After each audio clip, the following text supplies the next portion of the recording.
নমস্কার বন্ধুরা, plants care nature YouTube চ্যানেলে আবার আপনাদেরকে স্বাগত জানাচ্ছি। সাধারণত আমরা যারা ছাদ বাগান বা এমনি বাগানে যে বিভিন্ন ফুল গাছ করি, তার মধ্যে কিন্তু একটা অন্যতম ফুল হচ্ছে গোলাপ গাছ।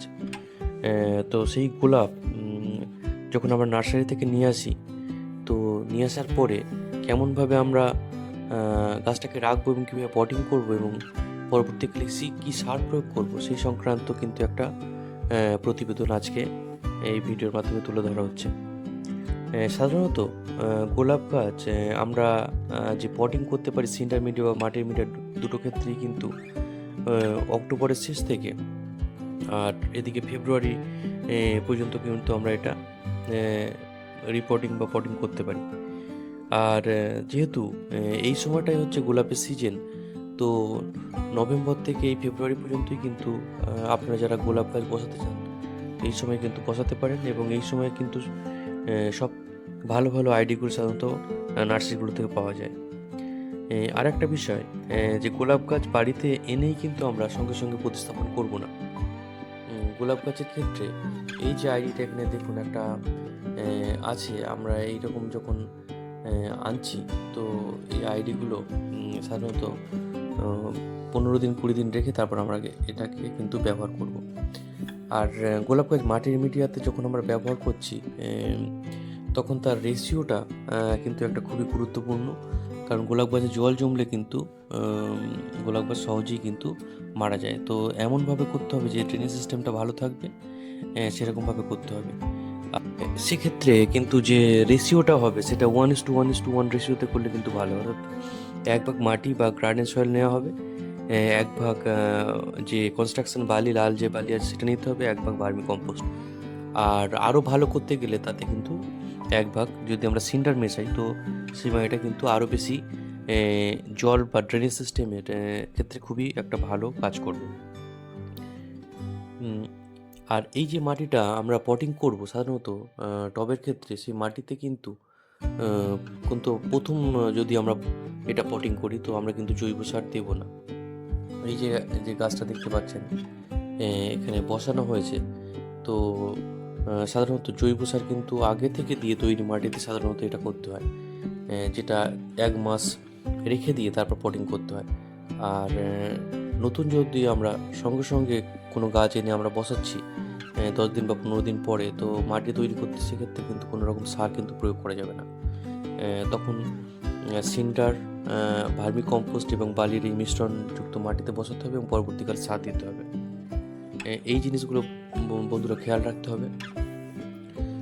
আরেকটা বিষয়, যে সিন্ডার বা বালির যে মাটির মিডিয়াতে যখন আমরা গোলাপ করছি, তো যে সারগুলো প্রয়োগ করতে হবে এবং এর যে রুট ট্রিটমেন্ট করতে হবে সেটাও কিন্তু খুবই গুরুত্বপূর্ণ। প্রথম আমরা 1 মাস সিন্ডার হোক বা এমনি প্লেন মাটির মিডিয়া হোক, দুটো ক্ষেত্রেই কিন্তু আমরা যে রুট ট্রিটমেন্ট সেটা কিন্তু অবশ্যই কিন্তু ভালো করে করতে হবে। আর রুট ট্রিটমেন্টের ক্ষেত্রে কী কী দিতে হবে চলুন বন্ধুরা দেখে নেওয়া যাক।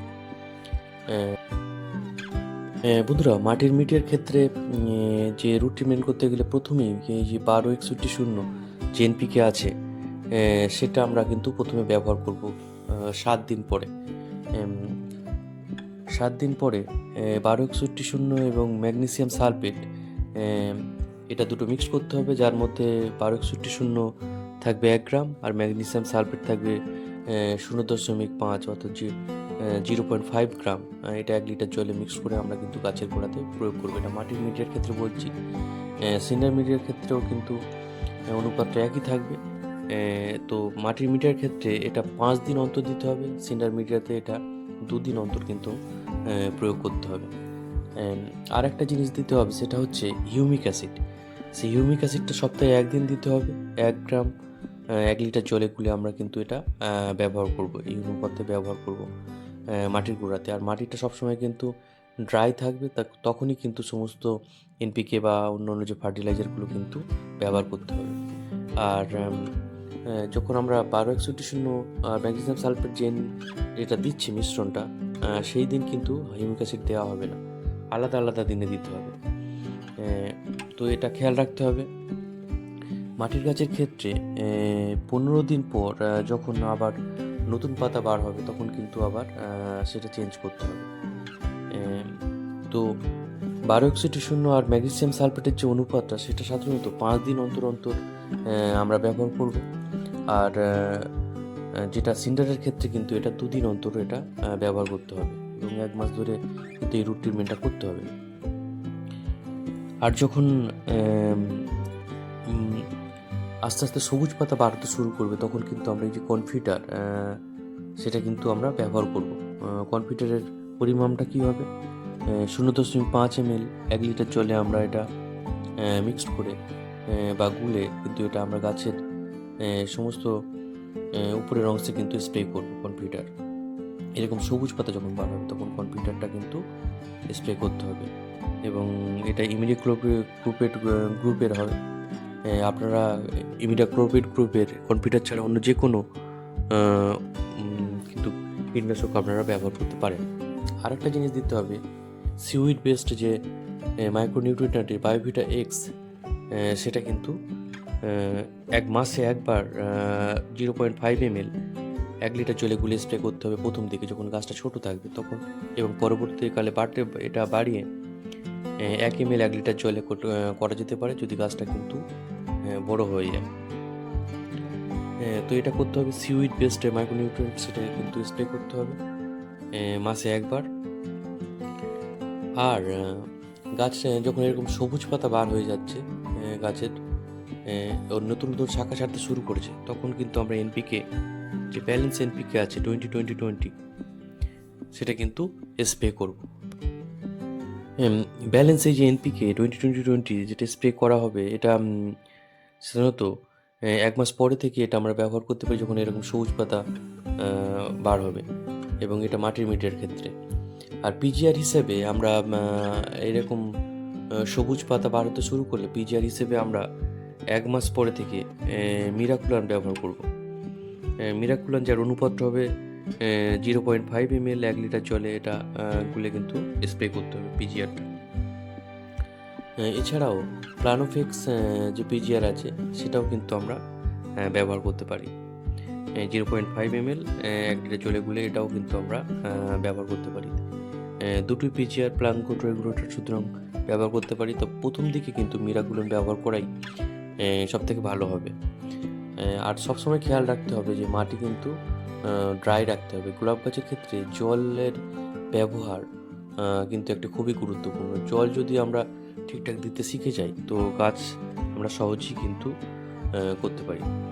মাটিটাকে ড্রাই রাখতে হবে এবং তারপরে কিন্তু জল দিতে হবে। আর গোলাপ গাছের ক্ষেত্রে আরেকটা বিষয় হলো যে শাওয়ারিং করা, গাছের এই উপরের অংশে কিন্তু ভালো করে কিন্তু শাওয়ারিং করতে হবে 2 বার, তাহলেই কিন্তু গোলাপ গাছ খুব ভালো হবে। আর গোলাপ গাছের ফাঙ্গাসের আক্রমণ থেকে আটকাতে আমরা যে ফাঙ্গিসাইড হিসেবে ব্যাবিস্টিন ব্যবহার করতে পারি, আর এছাড়া অ্যামিস্টার ব্যবহার করতে পারি, অ্যামিস্টার টপ ব্যবহার করতে পারি। সাব যাদের কাছে ভালো কিছু ফাঙ্গিসাইড নেই তারা সাব ফাঙ্গিসাইডটা কিন্তু ব্যবহার করতে পারি। অর্থাৎ যে কোনো একটা ফাঙ্গিসাইড আমরা কিন্তু মাসে একবার করে ব্যবহার করব। 1 গ্রাম 1 লিটার জলে কিন্তু আমরা এটা দিয়ে ব্যবহার করবো। কোনো কোনো ক্ষেত্রে যখন গাছটা একটু বড় হবে তো এর পরিমাণটা বাড়াতে হবে, 2 গ্রাম ব্যবহার করতে হবে। তো সব থেকে ভালো হচ্ছে ব্যাবিস্টিন ব্যবহার করা। এটা খুবই ভালো কোয়ালিটির ফাঙ্গিসাইড এবং এটা সয়েলে বা মাটির ক্ষেত্রে কিন্তু খুব ভালো কাজ করে, সিন্ডারের ক্ষেত্রেও ভালো কাজ করে। তো এটা খেয়াল রাখতে হবে। আর অ্যামিস্টার টপ আমরা গাছের উপরের অংশে কিন্তু স্প্রে করার ক্ষেত্রে ব্যবহার করব। তো বন্ধুরা, সামগ্রিকভাবে এই বিষয়গুলো খেয়াল রাখতে হবে। আরও একটা বিষয়, বিভিন্ন ভ্যারাইটি কিন্তু বিভিন্ন রকম হয়, সুতরাং গাছের অবস্থা বুঝে কিন্তু আমাদের গাছের পরিচর্যা করতে হবে। এনপিকে, পিজিআর যে কীটনাশক বা যে ফাঙ্গিসাইডগুলো কিন্তু ব্যবহার করতে হবে। আর গোলাপ গাছের ক্ষেত্রে কিন্তু যে যত্ন সবগুলো গাছে বা সমস্ত গাছের ক্ষেত্রে কিন্তু একই রকম নয়, প্রত্যেকটা গাছের ক্ষেত্রে আলাদা রকম। সুতরাং আমরা একই রকমভাবে একই অবস্থা অনুযায়ী যে গাছের পরিচর্যা করব সেটা কিন্তু হবে না। তো এই বিষয়গুলো বন্ধু খেয়াল রাখতে হবে বন্ধুরা, তাহলেই কিন্তু আমরা গোলাপ গাছ ভালোভাবে বানাতে পারবো। আর এনপিকে যে বায়োক্সিটি শূন্য রুট ডেভেলপমেন্টের ক্ষেত্রে একটা খুবই গুরুত্বপূর্ণ ফার্টিলাইজার। এটা আপনারা যে কোনো ফার্টিলাইজার শপে পেয়ে যাবেন। তো আপনারা যারা গোলাপ করছেন তারা অবশ্যই 1261 বা এই যে কনফিডার, ব্যাবিস্টিন, এই জাতীয় ফাঙ্গিসাইড এবং কীটনাশক পিজিআরগুলো কিন্তু অবশ্যই সংগ্রহের মধ্যে রাখতে হবে, তবে কিন্তু ভালো গাছ আমরা করতে পারবো। তো আজকে বন্ধুরা এই পর্যন্তই। পরবর্তীতে আবার নতুন একটা ভিডিও নিয়ে আবার আপনার সামনে উপস্থিত হব। আর এই সংক্রান্ত যদি কোনো প্রশ্ন আপনাদের মনে থাকে তো আপনারা কমেন্ট বক্সে করতে পারেন, তার যথাসাধ্য উত্তর দেওয়ার চেষ্টা করব। তো বন্ধুরা এখানেই ভিডিওটা শেষ করছি। যদি ভিডিওটা ভালো লাগে অবশ্যই চ্যানেলটাকে সাবস্ক্রাইব করবেন এবং শেয়ার করবেন, আর ভালো লাগলে একটা লাইক অবশ্যই করবেন। তো বন্ধুরা এখানে ভিডিওটা শেষ করলাম। সবাইকে নমস্কার এবং ধন্যবাদ জানাই।